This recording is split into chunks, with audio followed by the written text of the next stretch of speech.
Dan ini adalah video terakhir tentang deskripsi masalah yang berada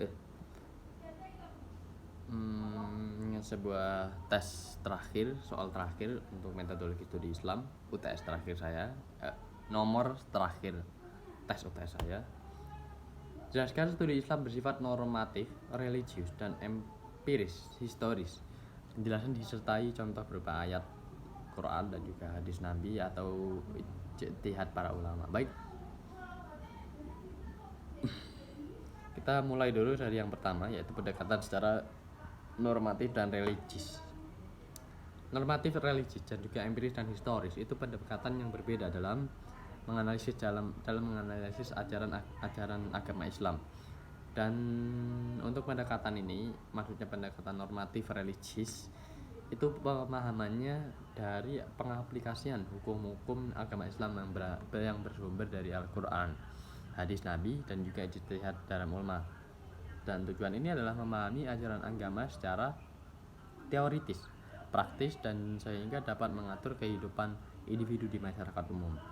Contoh ayat Qur'annya terdapat di Quran surat Al-Baqarah ayat 219,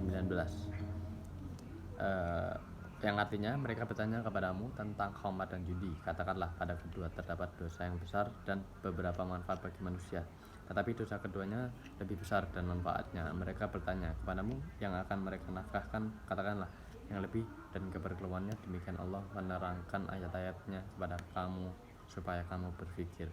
Dan juga terdapat hadis Nabi lain yang tentang pentingnya menunaikan ibadah zakat.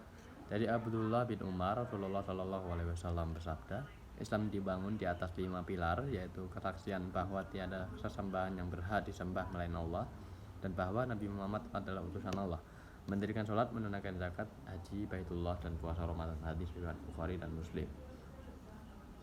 Untuk ijtihad ulama dengan hukum fikih seperti ijtihad Imam Malik tentang qiyas, analogi dalam menentukan hukum Islam, itu adalah religius dan normatif. Sekarang saya menjelaskan studi Islam empiris dan juga historis. Jadi pendekatan ini difokuskan pada studi perkembangan Islam, budaya Islam, dan praktek-praktek keagamaannya dalam konteks histori, cerita, dan sosial.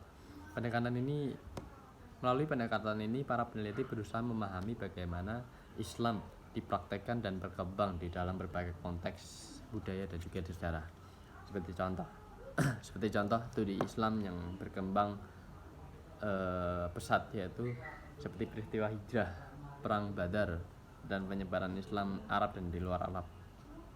Penelitian tentang perkembangan tafsir Al-Quran dari masa ke masa dan konteks sosial serta politik di baliknya. Analisis tentang peran tokoh-tokoh historis seperti Imam Al-Ghazali dalam mengembangkan pemikiran Islam di abad pertengahan. Kesimpulannya adalah kedua pendekatan ini saling melengkapi dan penting dalam memahami Islam secara menyeluruh. Dan kedua pendekatan ini juga melandasi adanya landasan teoritis hukum agama dan juga praktek keagamaan dan di masyarakat umum, maksudnya di masyarakat Muslim.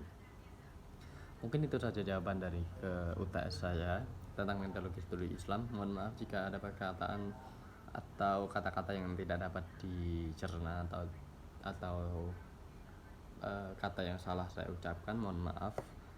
Terakhir dari saya, billahi taufiq wal hidayah. Wassalamualaikum warahmatullahi wabarakatuh.